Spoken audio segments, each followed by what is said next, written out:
Hello mga kabusing! Welcome back to my vlog. So for today's video nga mga kabusing, ang pag-uusapan natin ay ang Miss Universe Fever nga mga kabusing.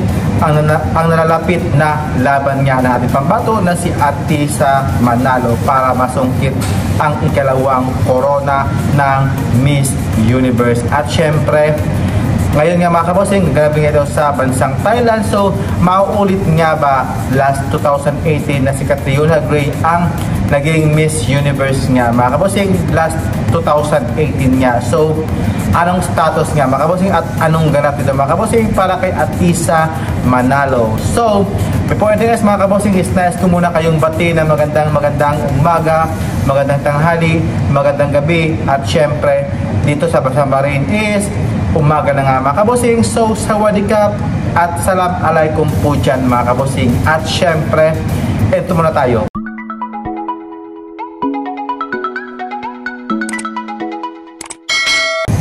So, ayan mga kabosing, mananalo nga ba si Atisa Manalo para sa dating na laban sa Miss Universe this coming November sa bansang Thailand?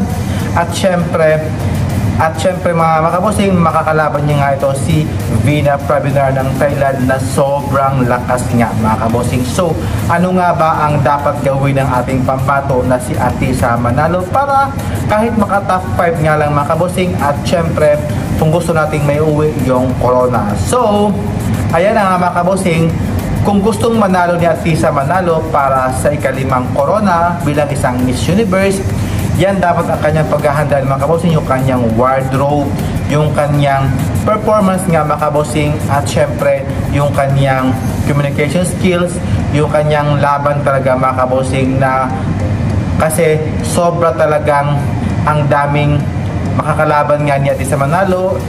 Andyan na nga si Vina at syempre yung mga taga Latin Americas niya mga kabosing na sobra talagang may deserving talaga doon na pwedeng makakapasok at syempre pwedeng makakuha ng corona. At syempre andyan na nga si Ecuador, si Venezuela, si Cote d'Ivoire mga kabosing, at syempre si Thailand nga mga kabosing na si Vina Pravinar. So gusto ko lang maipakita kay Atisa Manalo, o gusto ko makita sa Miss Universe stage mga kabosing, yung kanyang performance talaga, at syempre yung laban na laban talaga, at syempre yung kanyang OOTD nga mga kabosing, like last year kay Michelle din mga kabosing, ang ganda na kanyang OOTD at laban na laban talaga. At syempre gusto ko yung makita kay Atisa Manalo yung kanyang queenly looks nga mga kabosing, very sophisticated, regal, at syempre yung kanyang body nga mga kabosing, sana ma-enhance nga mga kabosing, yung may form talaga, yung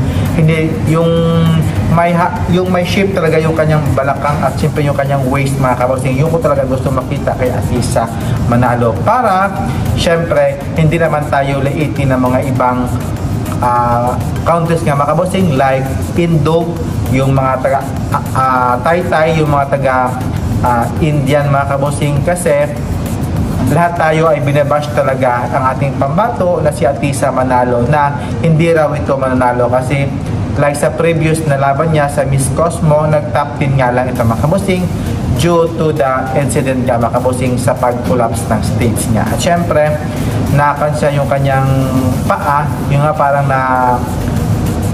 nagka-problema nga mga kabosing, kaya inilaban tayo ni Atisa Manalo. So ngayon, sana ay mag-improve pa yung kanyang pasarela, yung kanyang body build mga kabosing, at syempre yung kanyang aura looks nga mga kabosing ni Atisa Manalo. So for me mga kabosing, may laban naman talaga si Atisa Manalo, basta ituloy niya lang yung kanyang paghahanda mga kabosing at todo bigay lang sa kanyang laban niya. At syempre maraming salamat mga kabosing, at thank you for watching, and see you in my next vlog. Keep safe po. Bye bye. God bless and subscribe.